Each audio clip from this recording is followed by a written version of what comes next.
The aliens called us lost, but in the ashes of our ruin, we found something stronger than hope. We found fire, and when we rose again, the stars trembled. The first time I heard the word extinct, it wasn't from a human mouth. It came from the cracked speakers of a derelict alien survey ship drifting above what was once our home. Classification, human, extinct. 'Cause planetary collapse. Status, irrelevant. Their voice was clinical, but something in it, it wasn't just an observation. It was a verdict. They had declared us gone. The alien craft thought it was alone out there. It was wrong. I was strapped inside the pilot cradle of the Warden, watching their scan beams dance across the curve of the dead Earth. The planet's surface was a graveyard of steel and bone, stripped bare by the final winter. No birds, no seas, no green. Just dust swirling in winds that never rested. They didn't know about the vault. They didn't know about us. We were the survivors, 423 of us, sealed beneath the crust in cryostasis for a century while the planet boiled, froze, and burned. We were kept alive by machines older than I was, built in the war's final months. Machines that whispered old lullabies into our frozen dreams while the surface above screamed. I woke up 3 months ago. They called me Commander, because the one who was supposed to lead us never woke at all. The aliens didn't put us here. The war between the Therax combined, and the Shardfall burned the planet down long before they even looked our way. But they were the scavengers who came after, sweeping up what remained. That's why, when I intercepted their signal, I didn't just hear a report, I heard a challenge. Extinct? Irrelevant? We were neither. We were reborn. The first thing we rebuilt wasn't a city. It was a transmitter. We couldn't just announce we were alive. If the wrong ears heard, they'd finish what the war started. The galaxy didn't see humanity as an ally or an asset, only as a hazard. Our wars have been too loud, our weapons too catastrophic. The last century of alien diplomacy was built on the unspoken truth. Humanity's absence made the galaxy safer. So our signal wasn't a broadcast. It was a trap. We rigged it to look like an automated distress beacon from an old freighter, damaged, vulnerable, valuable. Enough to bring one of them close. We needed a ship, a real one. The Warden was a scavenger's dream, ancient, temperamental, and barely able to clear atmosphere. If we were going to survive beyond Earth's gravity, well, we needed something bigger, something faster, something that could fight. When the first scavenger ship came into range, I saw its hull through the dust haze. Sleek, silver, built for speed, not combat. Its insignia matched the message I'd heard days earlier. My hands tightened around controls. The others were tense behind me. Cato, our engineer, checked the railgun's power. Lien, our comms lead, whispered the targeting telemetry. Even little Rafe, barely 16, was clutching the improvised boarding rig like it was a lifeline. We weren't pirates. We were survivors. But in this galaxy, the line between the two was thinner than a hair. We hit them before they even knew we were there. The Warden surged from the dust cloud, magnetic harpoons punching into their hull. The alien pilot tried to break free, but our ship's grip was a vice, and the railgun's muzzle was pressed against their main engine. Extinct, huh? I opened the channel. Come take a closer look. The alien's eyes, 4 of them, like molten gold in a sea of silver skin, widened as the comm flickered on. They froze, staring at me like I was a ghost. You humans are alive. I cut them off, and we're done hiding. We took their ship in less than 10 minutes. By the time their crew was bound in the cargo bay, I had already rerouted the helm to our control. Cato stood beside me at the pilot station, shaking his head in disbelief. We actually did it. We have a ship. No, I said quietly, watching the stars unfold on the viewport. We have a voice. Because now we could go anywhere. Now we could answer the galaxy's verdict. We didn't know it yet, but that single act, stealing a scavenger ship, was going to ripple across systems we hadn't even heard of. The Combine would take notice. The Shardfall would whisper warnings. And other survivors, human and otherwise, would hear our name and see a spark where they thought there was only ash. We weren't just going to survive. We were going to rewrite the galaxy's history. And if the aliens want to call us lost, well, they were about to find out just how dangerous it is to misplace something like us. The stolen ship's name was Vera's Hand. Its hull still smelled of ozone and oil, the scent of alien tech that hadn't been meant for human hands. Every switch, every display, every curve of the cockpit was designed for someone taller, thinner, with joints that bent differently than ours. It didn't matter. We were flying. Cato had stripped the transponder codes from the scavenger captain's wrist tag and hardwired them into the NAV array. As far as the galaxy's tracking nets were concerned, we were the Vera's Hand, running a legitimate salvage route to the outer sectors. But we couldn't just drift aimlessly. Fuel cells weren't infinite, and food rations from a vault wouldn't last more than a month. We needed resupply. That meant heading to a place where ships came and went without too many questions. That meant the trade lanes. The Garen Drift was an old supply hub, a hollowed-out asteroid threaded with docking arms like a spider's web. Out here, credit spoke louder than treaties, and no one cared if you were a pirate, a prospector, or an exiled royal, as long as you had something to trade. Lien patched us into the Drift's entry protocols. The comm crackled with a voice like gravel sliding down steel. Vera's Hand registry checks out. Docking arms 7. Don't block traffic. We slid into the shadow of the asteroid, docking clamps locking into place with a metallic groan. Through the viewport, I saw 1,000 flickering lights in the cavernous interior, each marking a ship from a different world. The air shimmered with the glow of holographic market signs. Cato glanced at me. You sure about this? If anyone recognizes human tech, they won't, I said, more certain than I felt. Our tech's a century old. To them, we're just another scavenger crew. I wasn't wrong. I just didn't account for the ones who remembered. We stepped into the Drift's main concourse like ghosts walking through a crowd that didn't believe in them. The air smelled of roasted oils, coolant vapor, and a dozen alien spices. Vendors hawked everything from weapon mods to gene-spliced pets. But as we moved deeper, I noticed it. The stares. Not everyone, not even most, but a few heads turned too sharply. A few voices cut off mid-sentence when their owners saw our faces. One of them, a tall, chitin-plated trader with a crimson neckband, spoke into a wrist comm without breaking eye contact with me. We kept walking. Our first stop was a supply kiosk run by a thick-bodied alien whose 4 arms worked independently, scanning crates and sealing trade chits.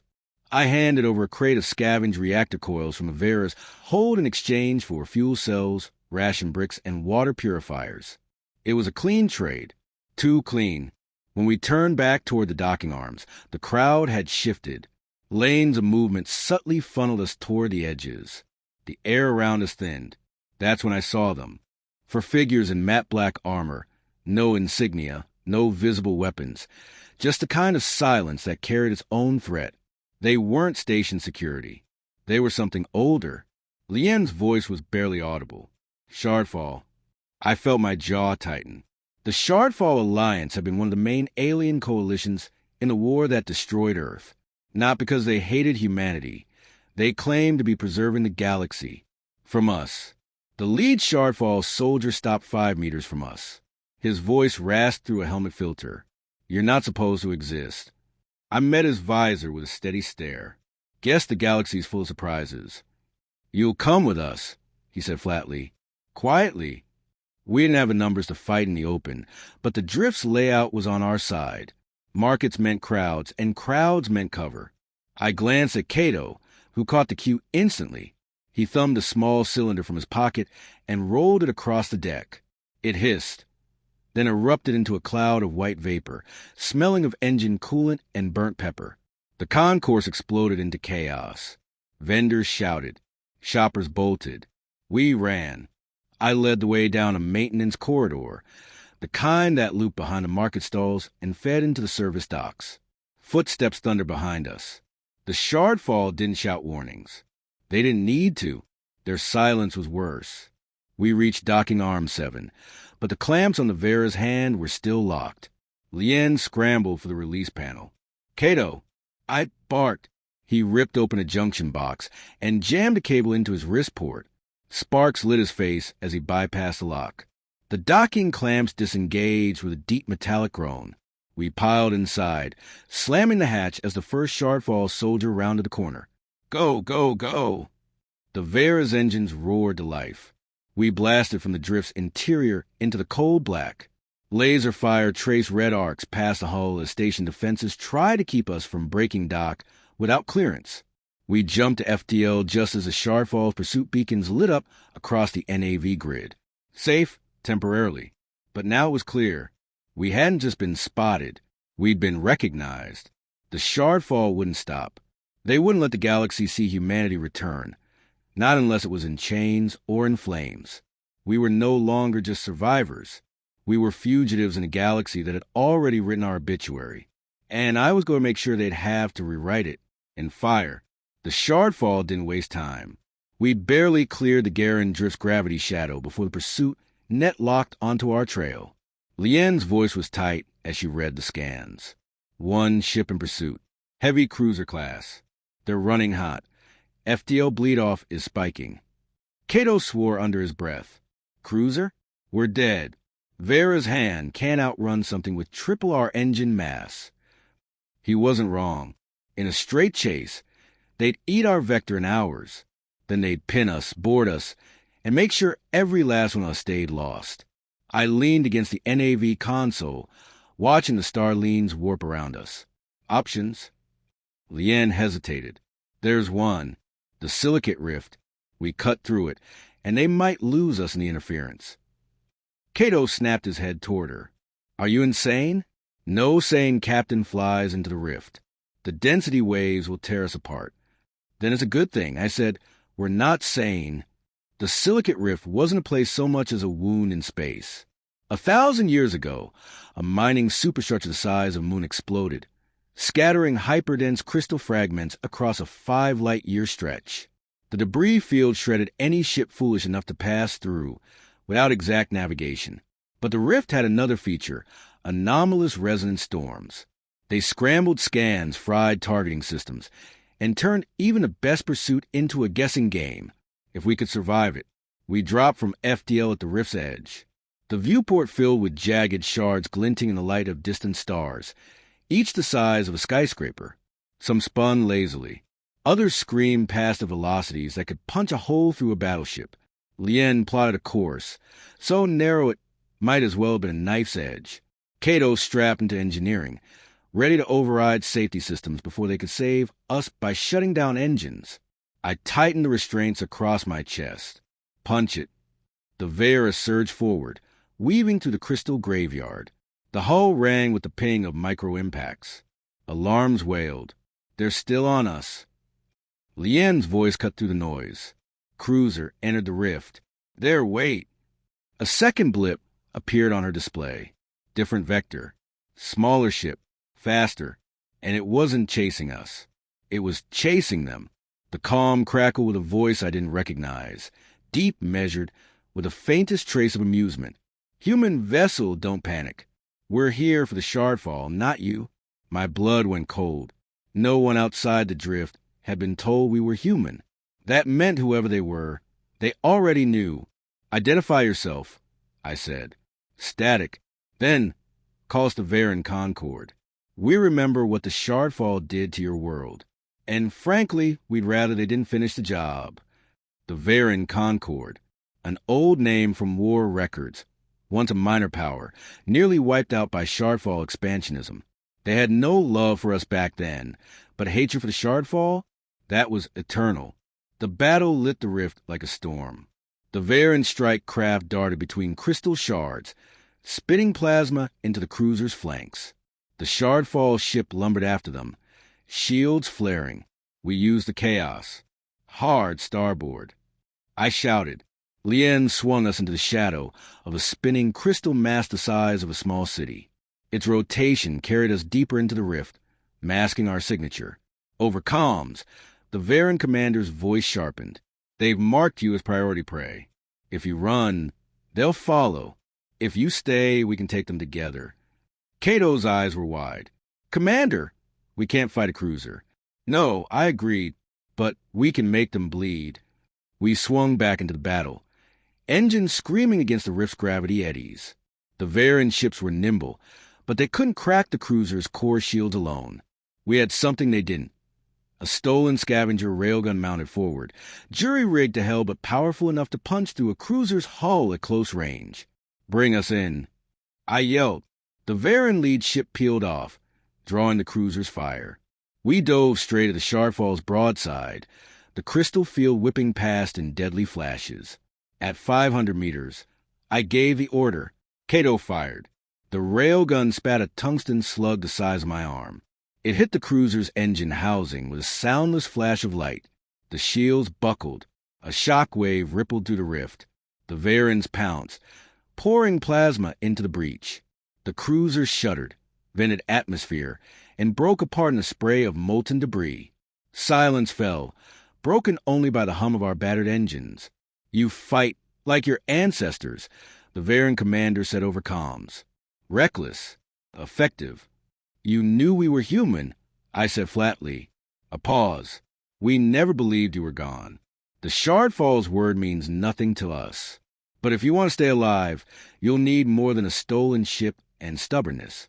Meet us in the Hollow Verge. We'll talk." The channel cut. Cato exhaled slowly. "So now what?" "We trust them." I stared into the rift's shifting light. The Shardfall would double their efforts now. But if the Varens were offering more than just a compliment, if they were offering alliance, "We go," I said, "because right now the enemy of our extinction is our only friend." The Hollow Verge wasn't a system. It was a scar. A collapsed star sat at its center, its dead heart surrounded by a swirling belt of shattered moons and fractured stations, each a monument to wars no one in the galaxy officially remembered. The rift had been dangerous. The Verge was predatory. It swallowed signals, warped trajectories, and stripped unprepared ships down to their hulls in hours. The Varens thrived here. They met us on the edge of the debris belt. 3 ships in a tight formation, sleek, dark hulls that drank in light instead of reflecting it. They moved with the kind of precision you only got from fleets that had been fighting together for generations. Their lead ship, Vigil's End, signaled for us to follow. Inside their shadow, we slipped through the minefield of fractured stone and rusted weapons platforms. Every so often, I caught a glimpse of what had been. Cities built on moons, shattered by orbital bombardment, their spires now jutting sideways into the void. The Varens didn't decorate their territory with beauty. They decorated it with memory. Docking with the Vigil's End was like stepping into another era of warfare. The air was colder, recycled with a faint metallic tang. Their corridors were wide enough for both their tall, broad-shouldered frames and the armored suits they wore like second skins. The commander was waiting for us in a war room lit by a holographic map of the Verge. He removed his helmet slowly. His face was lined and scarred, his eyes the color of forged steel. "I am Kael Varen," he said. "I lead what's left of the Varen Concord." "And I'm Commander Hale," I replied. "What's left of Earth." Something flickered in his expression. Recognition, maybe even respect. Kael didn't waste time. "The Shardfall will not stop. Not now. You've been seen, recorded, identified. Their leadership will consider your existence a destabilizing threat to the balance they built. They will mobilize." I already knew all of that. What I didn't know was why the Varens cared enough to intervene. "You helped us in the rift," I said. "You knew who we were. Why?" Kael stepped closer to the holomap, where a red sphere pulsed faintly. "Because humanity's extinction wasn't just your loss. It was ours. When the Shardfall came for you, they tested weapons they'd never used before, the kind that break worlds. We know.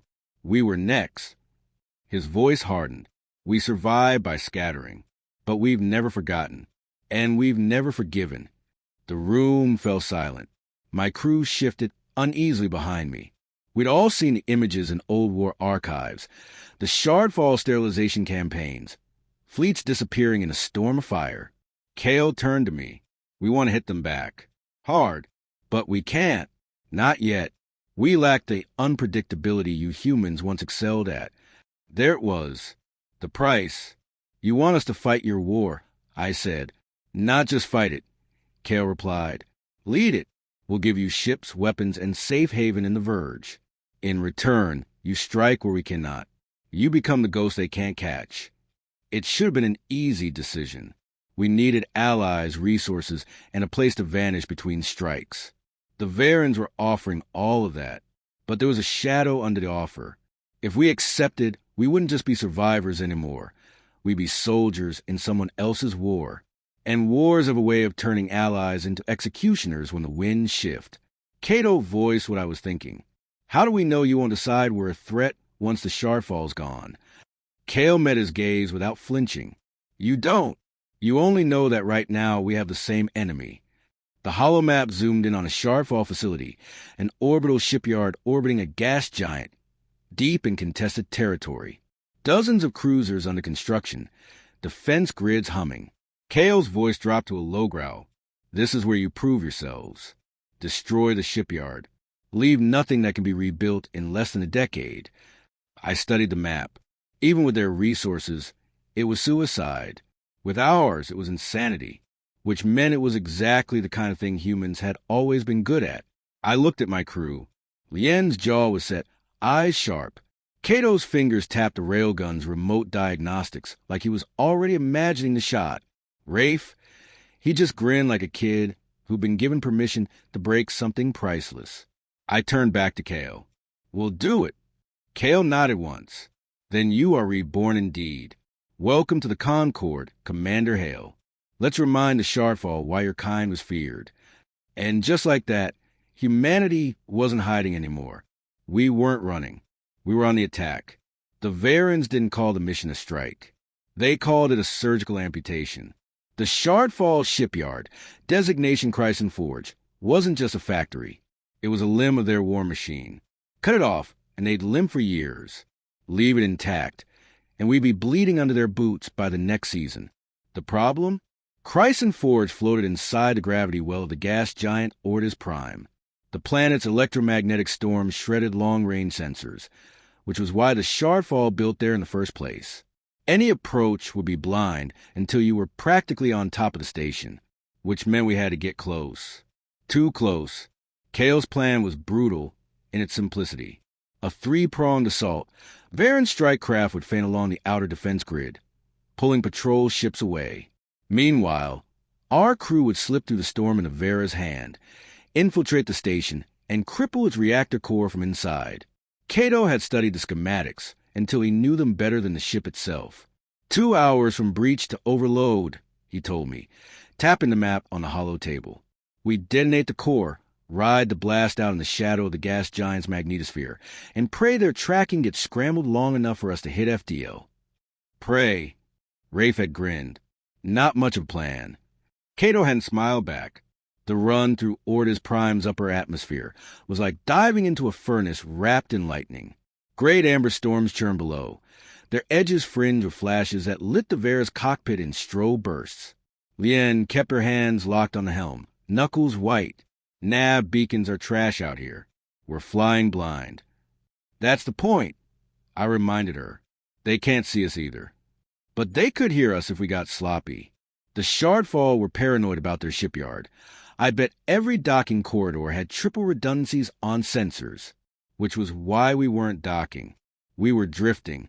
We cut engines well before reaching visual range, letting Ortis Prime's gravity pull us toward the shipyard's orbit.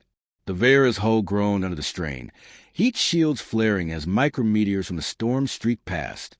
And then it appeared through the haze. Chryson Forge. It was less a station and more a floating city of steel and light, scaffolding wrapped around half-completed cruisers, drones swarmed zipping like hornets between construction arms. Massive cargo tethers stretched to smaller satellites that fed raw materials into the forges. And at its center, the reactor spire, our target. We hit the hull running. Cato maglocked the breaching clamp, and within 30 seconds a cutter had bored a hole into the maintenance deck.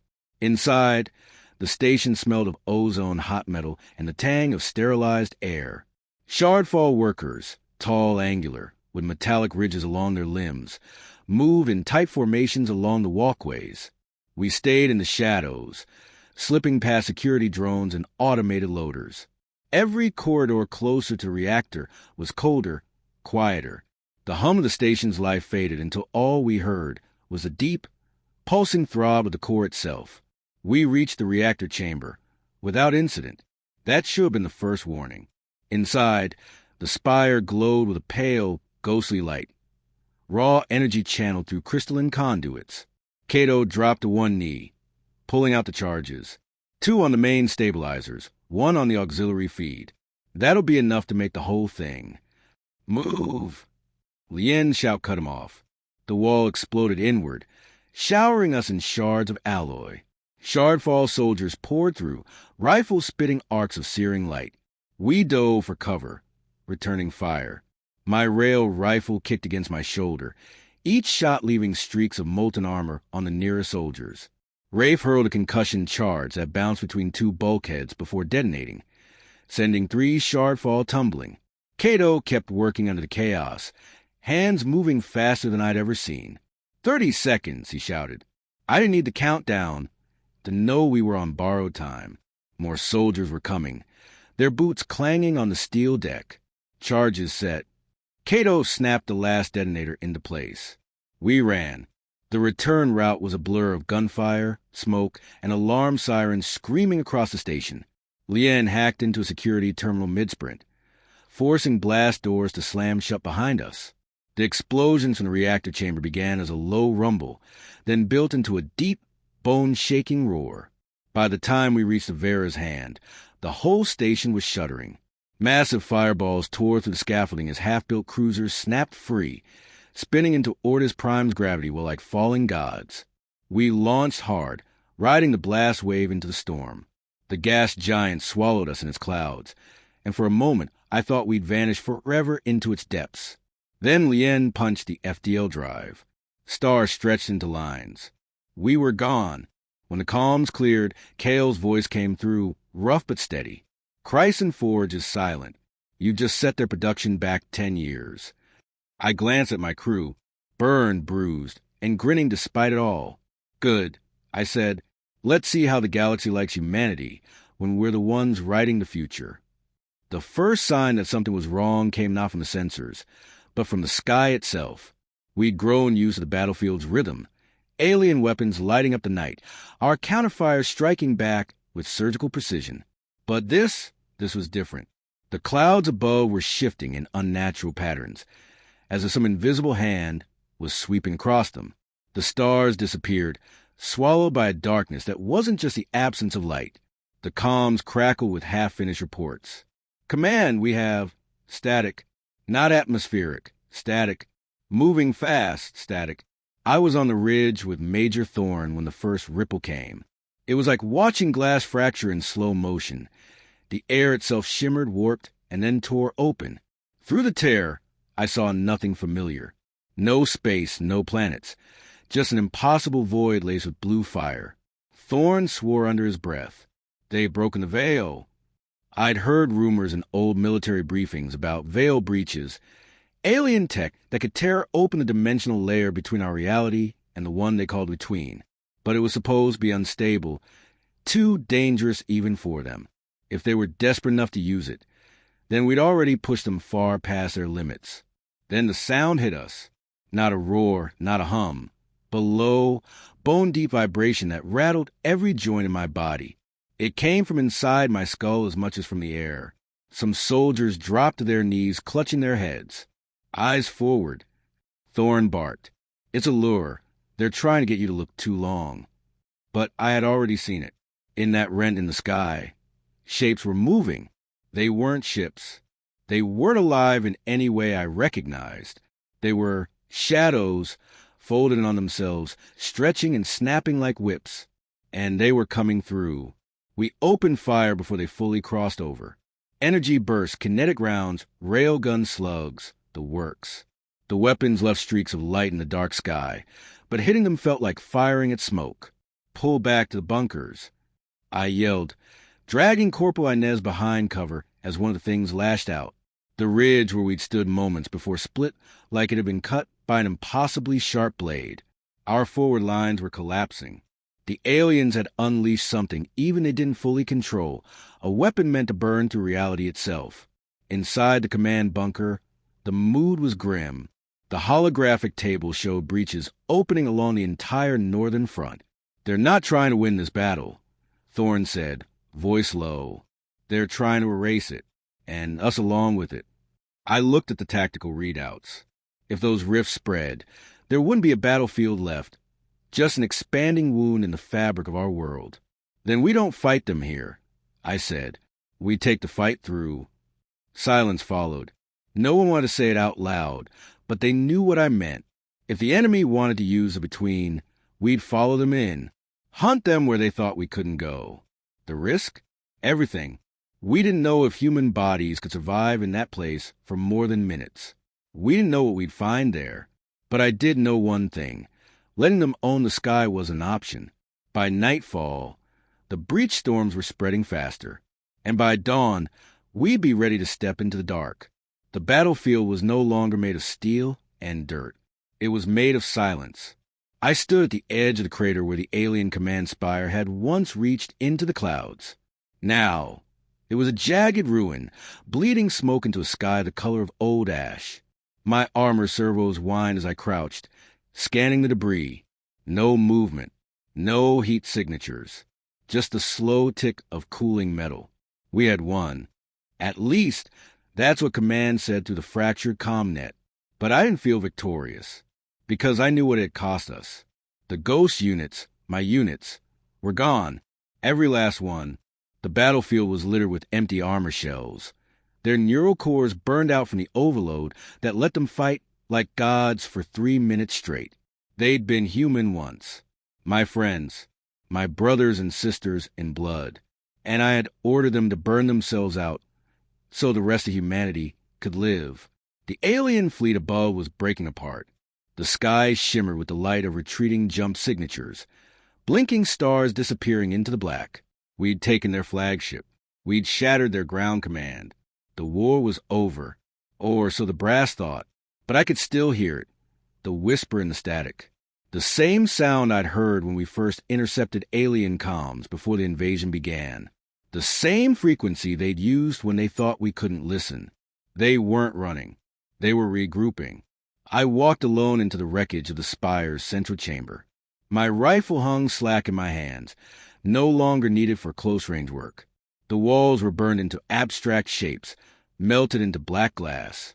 In the center was the alien Overmind's chair, a throne of bone-like metal, cracked in half. Beside it, a data crystal pulsed faintly. I picked it up, expecting it to be encrypted beyond human capability. Instead, it spoke to me in plain English. "This is not the end." The voice wasn't alien. It wasn't even synthetic. It was mine. My own voice, recorded and warped by some impossible technology. I stared at the crystal, my pulse pounding in my temples. How the hell? Before I could finish, the chamber shook, not from an explosion, but from something deep, far beneath the planet's surface. My HUD spiked with seismic readings. A massive energy surge was building kilometers below ground.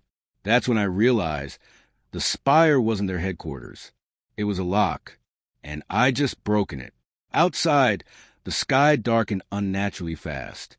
The sun's light seemed to bend away, as if the planet itself had turned its back on us.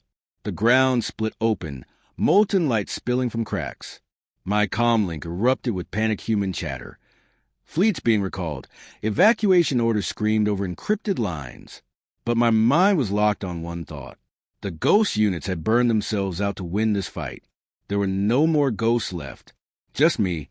I took the crystal, slipped it into my armor's data port, and felt its alien code flood through my systems. My HUD flickered, then stabilized.